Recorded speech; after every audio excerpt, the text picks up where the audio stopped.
Hello, ladies and gentlemen, and welcome back to Football Manager 2018 with Zebu Nation. We're here with the Wings of Glory with LAFC. This is our three-quarter season update. So let's take a look at the standings. And, the more things change, the more they stay the same. We're sitting here 10th place after 25 games. Got 9 wins, 3 draws, 13 losses for a total of 30 points and a negative 4 goal differential. So we're pretty much where we were at the midseason mark. Now it looks a little worse because right now we're actually 7 points out of playoff spot. And it seems like every time we do one of these updates, we're in the same location, but we're just farther and farther out of the playoffs. However, we got a couple of things that can be okay. We got a couple of games in hand over Vancouver and Seattle. We also have a few games against Portland coming up on the schedule. So we can catch some of those teams in the playoff position, but the time is now. Like, we don't have any more time to waste. This is it. Supporters Shield wise, we're 18th place, so I guess we're doing a little bit better in the Supporters Shield. We're out of what would be the relegation zone if we had such a mysterious thing. But we are still a full 20 points behind Toronto FC, who's at the top of the league with 50 points, 16 wins, only 2 draws and 8 losses on the season. They're followed close behind, though, by Orlando City and DC United, which is interesting to see all of those Eastern Conference teams at the top of the league. That doesn't normally happen. Usually you think of the Western Conference as a little bit more of the stronger league. But in MLS, anything can happen season to season. There's so many little factors that can change a season completely. Butterfly flaps its wings in New Guinea, and suddenly you got a team like DC United at the top of the league. And I think back to my beta save with FC Dallas, and I remember Seattle had just a precipitous drop to the bottom of the league, and that allowed Portland to jump up to the top of the Western Conference. But now with those two teams battling it out in the middle, it allowed Real Salt Lake and Houston to kind of edge their way to the top of the Western Conference. So these teams are so balanced in MLS, basically anything can happen. Anything can happen at any point in the season, if you sim 20 seasons in a row, you'll probably never get the same team, 4 teams, 5 teams at the top of the league. Now, Toronto FC does seem to rise to the top quite a bit, and that's probably because they have, probably 3 or 4 of the top 10 players in the league all on Toronto FC. So, they're likely to rise to the top, but everybody else in the league, it's kind of a shootout season to season. So that's why I was hoping we could do a little better this season, but we still got time to pull things together. So let's look at the schedule, see where we're at, where we've been, and where we're headed. Last game we showed you was this wonderful 2-0 victory over NYCFC. And since then, we got bounced out of the U.S. Cup by none other than, of course, the LA Galaxy. What I've noticed about the U.S. Cup is it is a very regional competition. They sort of have regional pods, as far as I can tell. So in our first game, we played Ventura County from Ventura, California. And in our second game, we played, of course, LA Galaxy from Los Angeles, California. And I noticed that with my my Dallas FC saves, I always play teams like San Antonio or Houston or Oklahoma, teams in that region down there, sort of year after year. So I guess we're going to have to get used to playing LA Galaxy in this competition. It's going to be our own little, grudge match competition every year. If we make it past the first round, we're probably going to face LA in the second round going forward as long as they make it. So get ready for that. We're going to be playing LA minimum 3, possibly 4 times a season. So watch out, LA Galaxy fans. We're coming for you. Maybe that's how we'll build a rivalry. But as far as MLS is concerned, we went on a little bit of a positive run We won 2 in a row. We went undefeated in the MLS 5 in a row, and that helped us boost our position a little bit. But then we kind of crashed back to earth with 2 straight 2-0 losses, one to Vancouver, one to Seattle, before bouncing back and winning against Houston in our last game. We had a lot of factors that went into that sort of dip in form, and one of them was, of course, injuries. And the injury monster just crept up on us with some, serious injuries, long-term injuries. You can see all the red here at the bottom of our screen. We just had Boucher, our third-team goalkeeper, come back from injury, and Amilcar, our reserve striker, also came back from injury, but they're both still on the injured reserve list, so they're not going to be coming back off that for another game or two. We lost Craig Williams, our fullback, for the season. Nick Hagland is currently undergoing an injury for a couple of weeks, possibly as long as a month. Tejeda has been out for a very long time. He's still got 2 to 4 weeks left on that. He might not be back in time to play again this season. So we got to possibly think about life without Omar Tejeda. And then George Negrete, a backup. He's out for another 2 weeks. That's not a big deal. We also still have our striker, Rodrigo. He is still on the injured list as well. He recovered from his injury a week ago, but he's still got, I think, 1 game left on his injury list suspension. So, we've been a little shorthanded, and that kind of aided our troubles in the last couple of weeks. But we did bounce back, and let's go through the checklist, I guess. We try to keep this video rolling. I tend to ramble and go into details on things, so let's try to keep things going. Keep a list here on my notepad. It's checklist time. Let's run down the checklist. First of all, we got the academy. Not much has changed. We haven't had our intake yet of Youth Academy. Intake for youth for MLS takes place in December. So after the playoffs are over, or pretty much right after the playoffs are over, we get a little youth intake around Christmas time. But, so we got the same players we were looking at last time, but I did want to note Jimmy Orman here, 17-year-old central defender / defensive midfielder. He's jumped up to 2 stars now. He's got 3-star potential with a dark star in there as well, so that's a possible 4th star of potential. This kid looks pretty good.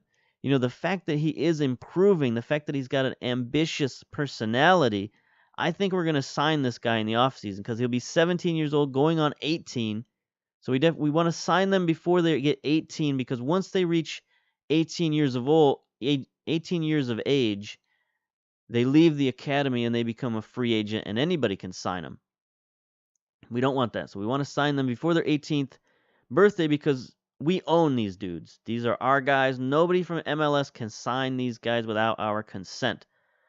So as long as we sign them by their 18th birthday, everything is fine and dandy. This guy's got good physicals for a 17-year-old. Lots of 12s. 12s are very good for MLS level. But his mentals are very, very good. Decision-making, bravery, vision, work rate, that kind of stuff is pretty good. His technicals aren't too far behind. They're not great, but he's got some 10s where it counts. First touch, marking, passing. Tackling is only a 9. Technique is a 8. So give this kid a little bit of technical training, and he's going to be pretty good. I think with, combine that with the ambition, the ambitious personality, I think he'll be a good signing for us going future. Financially, take a look at the finances. Still looking pretty good. $58 million in the bank, so we've dropped a little bit. We were at $60 million, then $59 million, now at $58 million. So we're steadily going down here. We lost some profits last month, but overall this season we're still $12 million positive. So no problems there. All those season tickets we sold just really boosted our finances. That was really good.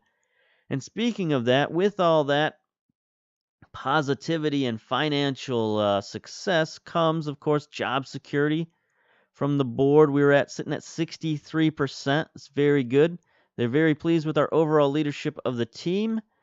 And we got that new contract, new 3-year deal, so everything is hunky-dory with the board. And I've been able to parlay that into some requests. First of all, of course, the contract, but we didn't have a data analyst facility at all, which I thought was kind of weird. We just built this brand new facility, and what they don't have in this game that I did some research on is that we're building a brand new training ground, LAFC. They're building a brand new training ground on the campus of a local university. So it's going to have like state-of-the-art training facilities. That's where their headquarters are going to be. They're going to incorporate the university and the community around the university, just like, LAFC wants to do. They want to be a community-based football club. So I think those facilities are going to have a data analyst center, but I guess they don't have that in the game. So I've got to build my own. It looks like it's going to be a year-by-year process. So this year we went from no data analyst facilities up to poor or basic data analyst facilities. So we're going to have to do this again next year. But the other thing I did, I took a flyer on expanding our ground. Because we sold all those season tickets, 19,000 out of a possible 22,000 seats, I said, hey, maybe we should expand the ground. We got all these fans who want to come to our games. Maybe we can squeeze a few more in there. So they have decided to do exactly that, expand the ground. And we're going to go from 22 to about 25,000. So it's a modest expansion, but still an expansion nonetheless. And that's always good. That's always fun when that happens. I like building new stadiums. I like expanding stadiums. Fun stuff. Club-wise, still the same. Still 3. Still rich. Nothing much going on here. Haven't made Champions League, obviously, since we got knocked out of the U.S. Cup. So we're not going to have any continental competitions or continental reputations. But there is something interesting that has happened besides all this board stuff. We have had a brand new transfer window, and we can look at our transfers. Here's our transfer history. So it got pointed out to me the other day that I don't have any Europeans on my club. Not a one. I got all Americans, Mexicans, and South Americans. That's pretty much it. And I guess that's a little bit of bias on my part. It's not that I don't like European players or think they're bad or anything. It's just that usually they're too expensive or they're too old, right? They just don't want to come over here until they reach, 28, 29, 30 years old. Prior to that, even if you can afford to bring them over here, they just say, nah, I don't want to come. I'll stay, I'll play in some championship team, or if they can stick around in the Premier League, they'll try to do that way more than come over to MLS and be a starter.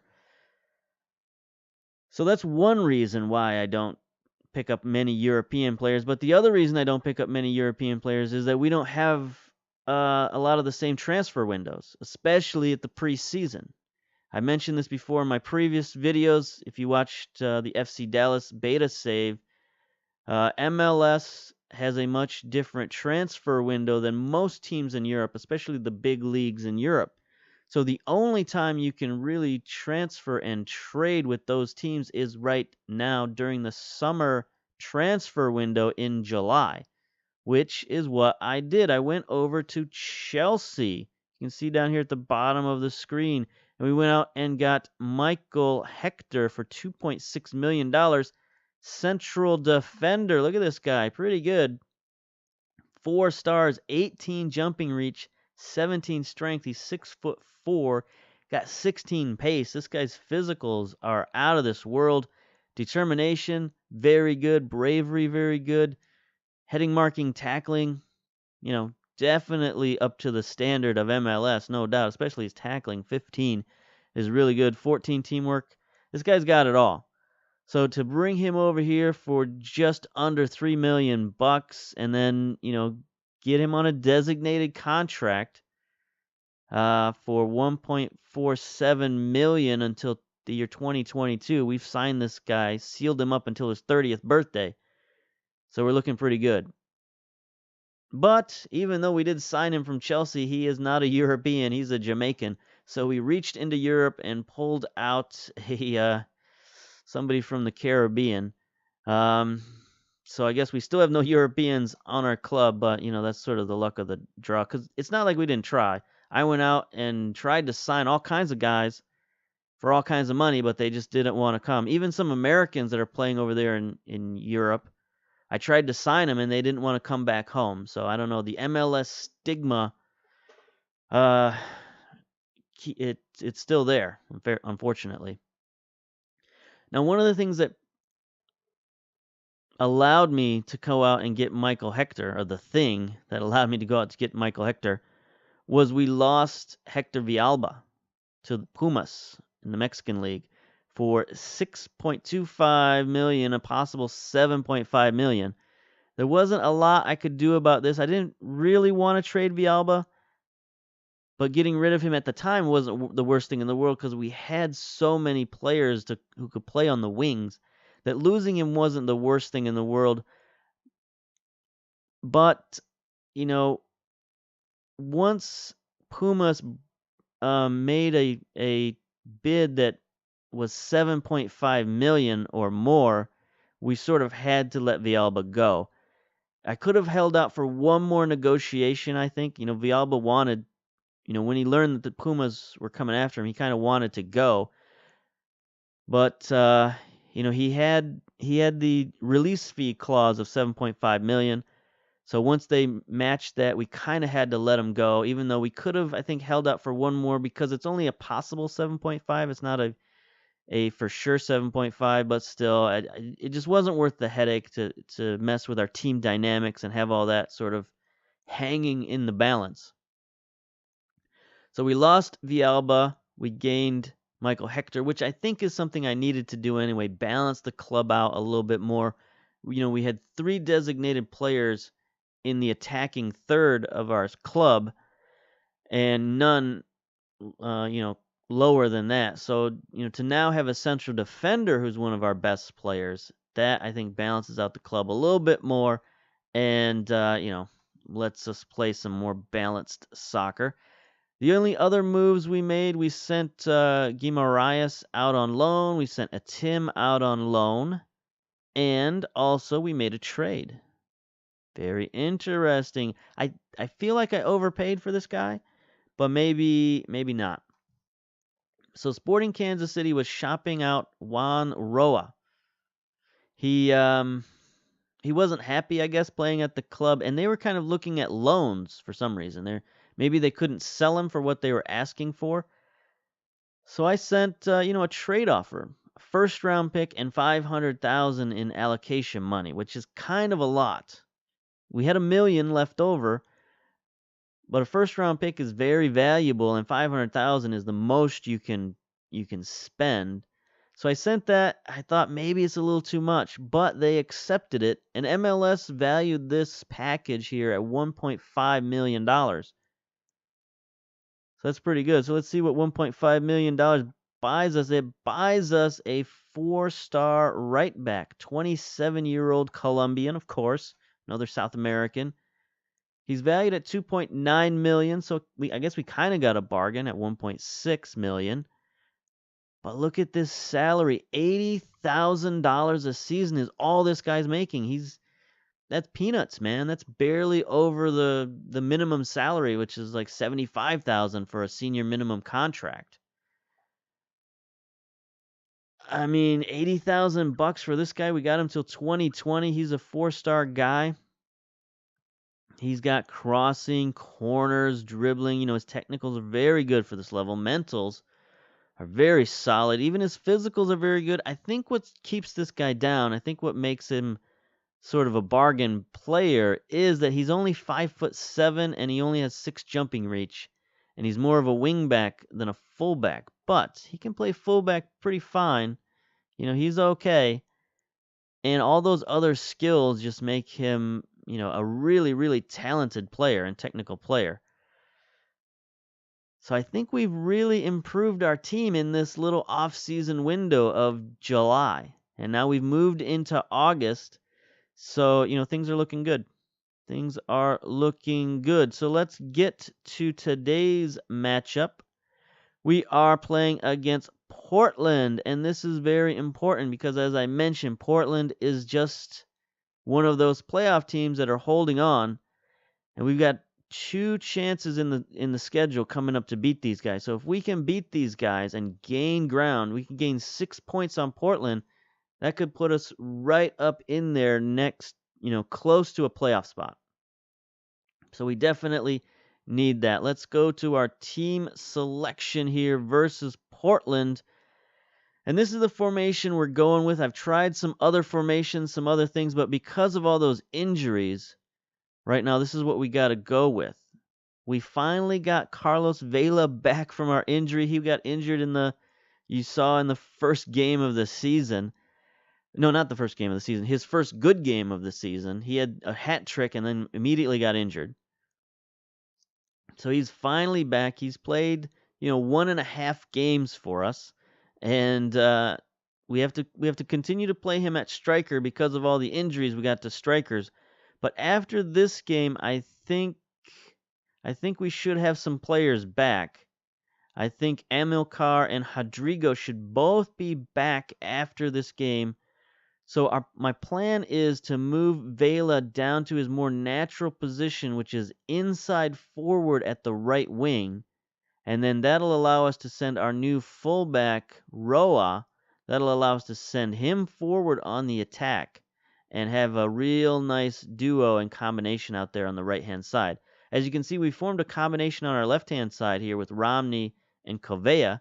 So that's good news. And then in the central midfield, we've been really solid all season long with Caldwell, Martinez, and Delgado. Why did I call him Gonzalez? I don't know. Caldwell, Martinez, and Delgado. So with these 3 guys holding down the middle, maybe we can get some partnerships out on the wings and we'll be looking good. So let's submit that team. And away we go.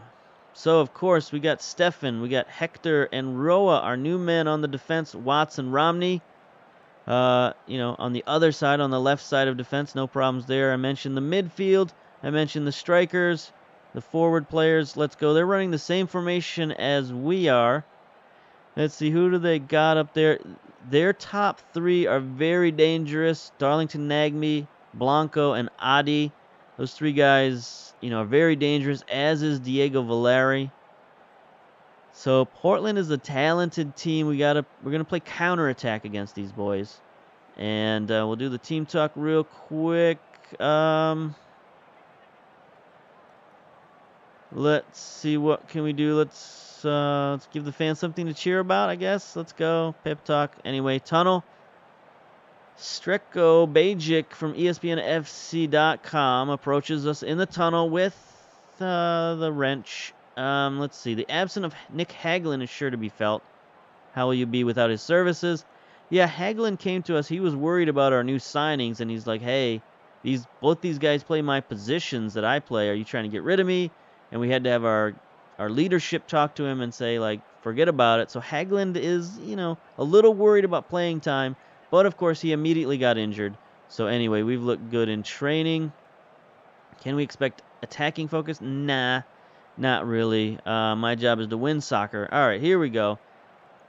Bank of California Stadium, soon to be renovated, soon to be expanded.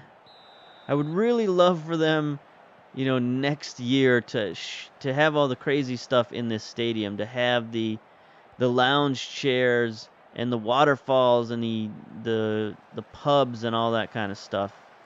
That would be very cool if they could incorporate that kind of stuff into this stadium. All right, here we go. We are in the whites. Portland, of course, in the greens. There's Diego Valeri with a shot, but Stefan handles it easily. Stefan has been really solid this season after the original. Well, there's Pacheco with a nice head on to Vela. Vela out wide to Covea. Covea takes it wide. He's not the greatest crosser in the world, but there he gets it to Pacheco for the goal. Look at that combination right there. It's supposed to go the other way around. It's supposed to be Pacheco to Covea, because Covea is the one with 15 finishing. But I'll take it.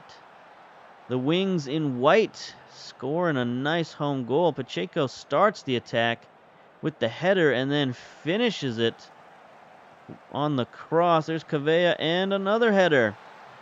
So Pacheco just using his head. That's all we need from this fella. You know, he's not the greatest goal scorer in the world. He's more of a setup man. We've called him a setup man all year, and every time we do, he just scores goals to prove us wrong. So now this is what I like. This is how we win matches, is we score early, and that allows us to stay on the counterattack, to stay sort of disciplined and not worry about trying to attack. There's Stefan. Stefan almost fell over. But he regained his balance after that shot, I guess. I don't know. Anyway, 3 minutes down, and we've already got a goal. Looking good. Ratings are average other than Pacheco. Covea, I guess, is pretty good with an assist there. Here's Martinez now. Sends it in. There's Watts. There's our captain with the header. And our corner play strikes again. Loving this corner play. Now, he kind of mishit this ball because he's supposed to send it short to our new man, but it goes long, and Watts comes over from the far corner and heads it. But you see how it gets all the trash out of the middle of the field and allows our best guy to just go after the ball, right? Nobody else with, like, 8 jumping reach and 10 heading is going after the ball. We got our big dudes going after the ball. So here's a corner on their side. We've also fixed our corner defense to basically defend against our own play, but the second ball in gets us. No, wait, Nagby, offsides. Get out of here. Get out. Disallowed goal. I take it all back. We have fixed our corner defense. Our guys now line up properly and disciplined, I suppose. Instead of just running around like chickens with their heads cut off, they actually form a line and sort of stick to the line. That's the theory anyway, and it worked right there. I almost had to undercut myself there, but no, we're still doing good. All right, here's a free kick. Caldwell sends it into the box. Hector doesn't go for the ball at all, but there's Pacheco with the shot. Up 2-0. Every time I show a game on camera, we play so well. So I need to like show the whole season. I need to do a full let's play one of these years, maybe. I don't know. There's too many games. I can't record every game. Especially the fact that I don't do editing. Really, I mean, this year I've done more editing than any year possible, which is just take a video and put it in front of an intro and add some, Windows Movie Maker effect. That's the extent of my editing. All right, here's Portland now. Powell has it out wide, playing back and forth with Valeri. Guzman takes the shot. Well wide. No problems there. Caldwell got himself a yellow card. Not happy about that. Here we are on the counterattack. There's Roa. There's our new man. Gets it to Pacheco. Down the far side to Covea. Covea and Pacheco playing well together. Covea with that's his normal cross. That's kind of what he likes to do. He can't decide if he wants to cross it or shoot it. But it worked out. We get a corner out of it. Here's Roa, our new man. Sends it in. Hector gets a head on it, but it goes out. Covea, though, tracks it down to Roa. I would have liked a better cross than that, my man. But Covea once again playing that defensive midfielder role. Powell now, far side in our territory for Portland, turns it over to Vela. Vela has not been involved much at all in this game, and we've got 2 goals, so that's good. He just gets the ball stolen. He is playing that Trequartista role, so he doesn't do much defense. That's not really his thing. But still, see, Delgado steals it from Valeri. You see him back there by the midline. He's just sort of hanging out, which is what he does. All right, here's Adi with the shot. And it seems like we're frustrating Portland pretty well. If we can just keep this up for the rest of the game, we got no problems. Our only issue right now is Caldwell with that yellow card. 6.8 rating isn't great, but it's tough to take him out because he's such an integral part of our defense. And I tried him at the new role. So my assistant coach keeps telling me every game, he says, we need to be playing 4-2-3-1 DM wide. And I've never had that formation in my queue. Like, you get 3 formations to pick from, and I've never had it there. But we weren't using the diamond formation at all this season. There's Hector with a header. Here's the second ball in Blanco. Nice stop by Stefan against Guzman. So we never had that formation, so I decided to give it a try. Here's Valeri. Sends it in. Hector heads it out. Here's Vela. All right. So this 4-2-3-1, I put it in and I instituted it. And what it is it's 4 defense, 2 defensive midfielders, and then 3 advanced midfielders and a striker. I could probably show it to you on the tactics. Let's take a look at the analysis first. Crosses, nah. Scott Caldwell has been booked. Okay, ease off the tackles, absolutely. Guzman is allowed space. Let's get rid of that said space, so we'll close down on him. Blanco is an accomplished crosser. Let's mark him as well. Anything else going on here? Might be ahead, but we're not keeping possession. Who cares about that? All right, pep talk. I'm very pleased. Yada, yada. Yada, yada, and pep talk. All right, so let's take a look at these tactics. So here's, well, maybe that other formation will actually look good for a minute. So here's the 4-2-3-1 DM wide. And as you can see, there's this huge space in the middle where, you know, when I first instituted this technique, this tactic, there was huge red boxes right here saying you don't have anybody who plays in the middle because we had these guys at defensive midfielder. But then I noticed that Caldwell was a natural at the new position, which is the segundo volante in support. You can even put him in attack. Gets forward. And what that did is that got rid of all those red boxes in the middle because this segundo volante gets forward like kind of a box-to-box midfielder, but he's a box-to-box defensive midfielder. So it's kind of weird, and it's what allows all the Mexican teams to play this formation, is they've got these wide-ranging defensive midfielders that can play all over the midfield and just run wild. So we're not going to do that, but, you know, it shows you that that new position is kind of cool. We played it for a few matches, and it was all right, but then, you know, we just sort of got a little crazy with it and got ahead of ourselves and started losing some matches. So we went back to the old tried and trusty here. All right, so let's start the second half. Cavea again down that left sideline with the cross. Can't get it through. Adi now on the counterattack all by himself. This has been a long opening highlight. Usually this highlight sort of begins and ends real quick. Nagby has it, gets the ball stolen. There's Caldwell, Delgado, and there ends the highlight. All right, so we're good. We're good.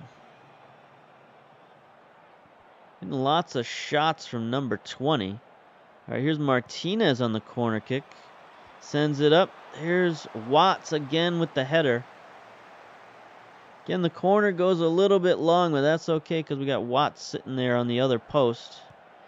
Here is now Guzman on the counterattack. Sends it for Blanco. This is no good. They got players in position to score. He gets it.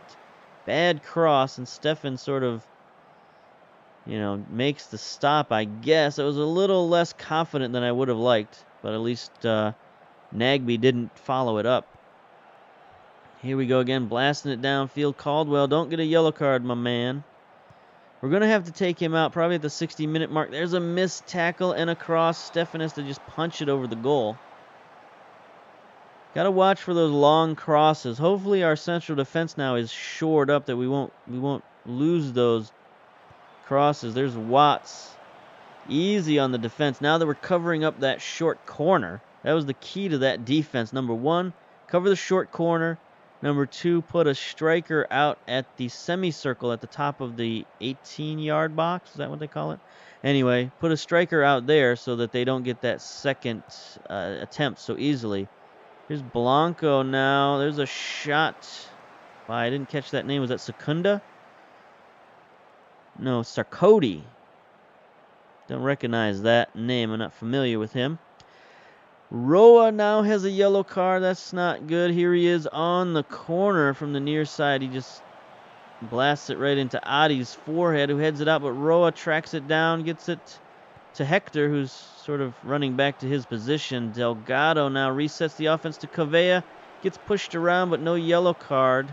No foul. Caldwell retains possession. Everybody's doing back passes now, I guess. Romney now doesn't have to go on the attack anymore. He can just sort of chill back here in the support position. Drops it to Caldwell, Delgado.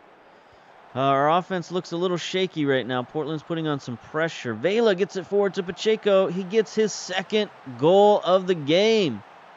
They were putting so much pressure on us on that right side that they sort of forgot about Pacheco. Well, our left side, their right side.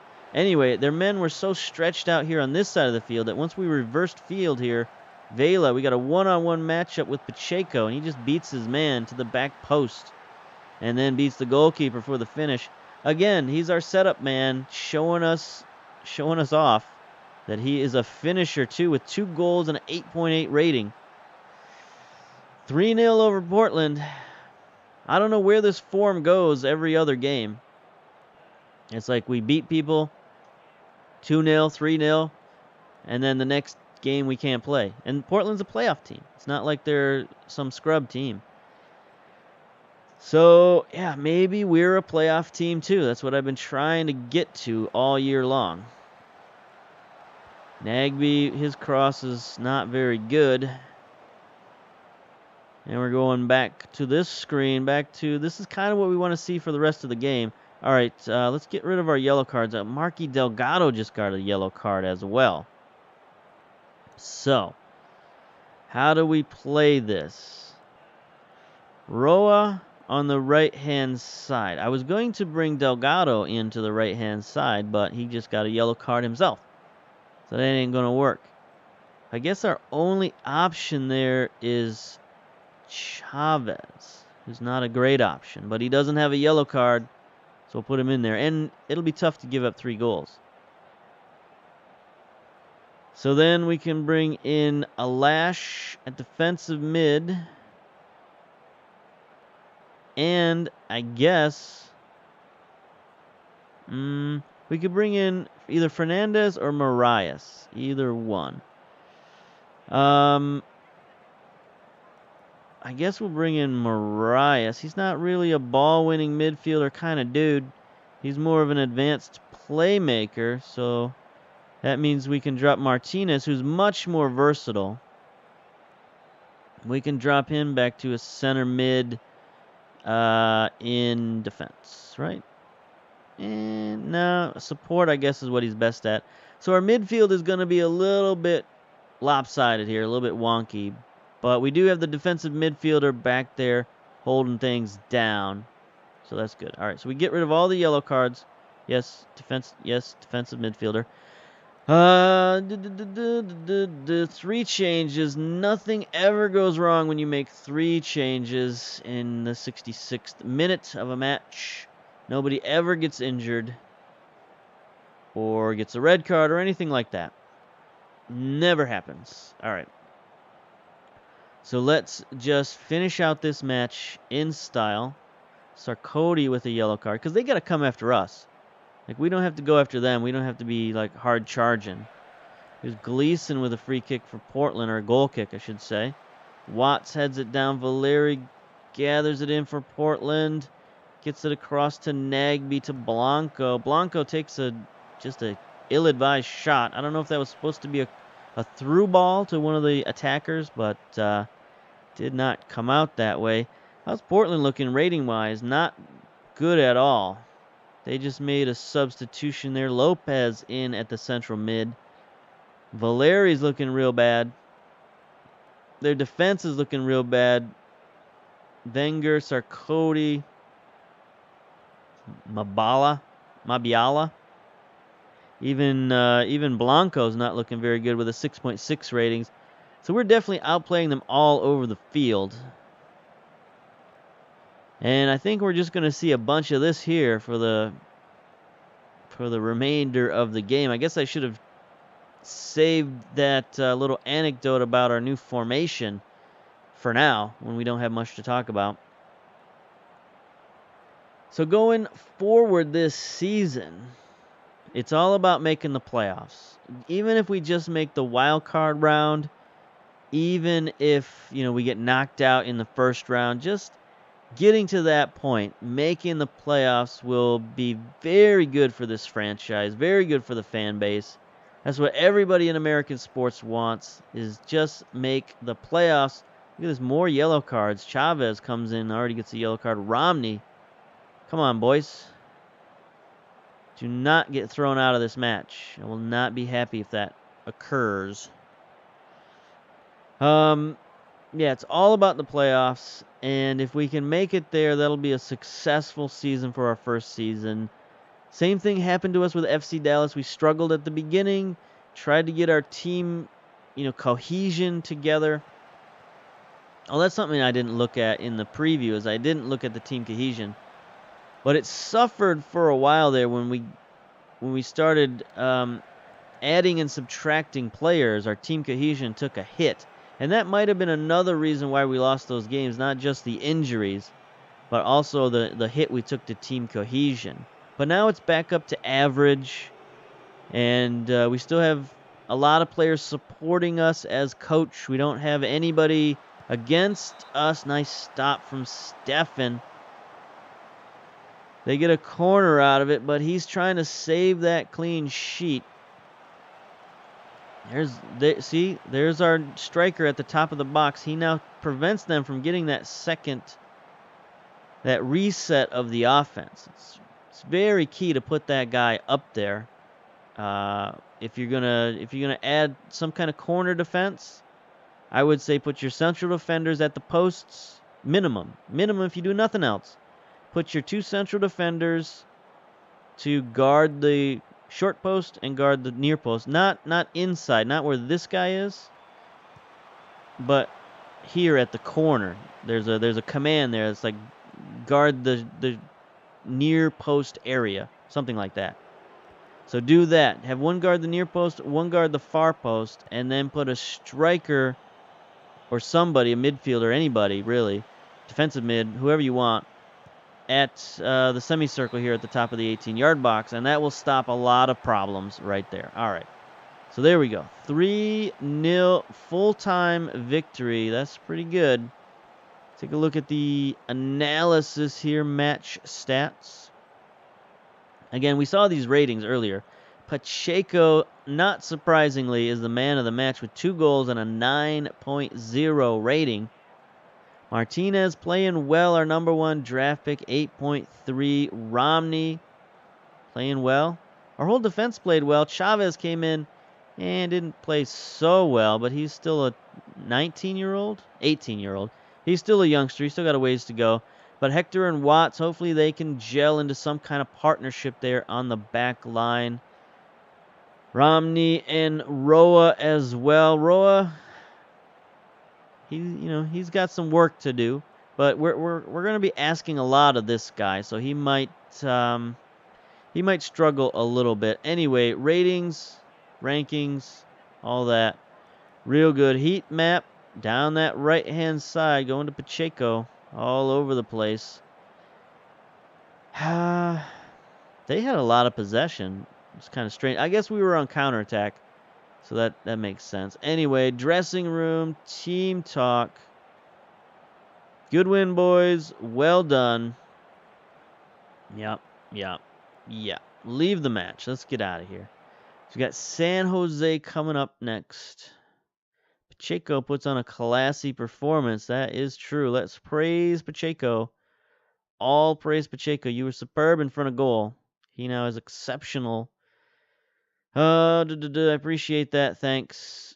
Yeah, fine. All right. Let's look at the schedule coming up. So we're going to come back for our final game, I guess, against Chicago. For whatever reason, we play Chicago in the final match of the season. Our final Eastern Conference game. We got no more Eastern Conference games. We played all those horrific Eastern Conference games at the beginning of the season. Lost most of them. I blame it on the travel, but, I don't know if they have that built into these games, this game or not. The travel, how much that takes out of your team. Probably not. But anyway, I'm going to chalk it up to that. So we play Chicago. We'll come back for that game, and then we'll talk about the playoffs, if we make the playoffs. And then we'll show those if we get them. If not, we'll just go straight into the off season and get ready for next year. All right. I guess that's it. Yeah, that's it. All right. I was going to say something else, but I'm not going to. You're going to have to wonder what it might have been. Anyway, until next time, we'll see you later. Bye-bye.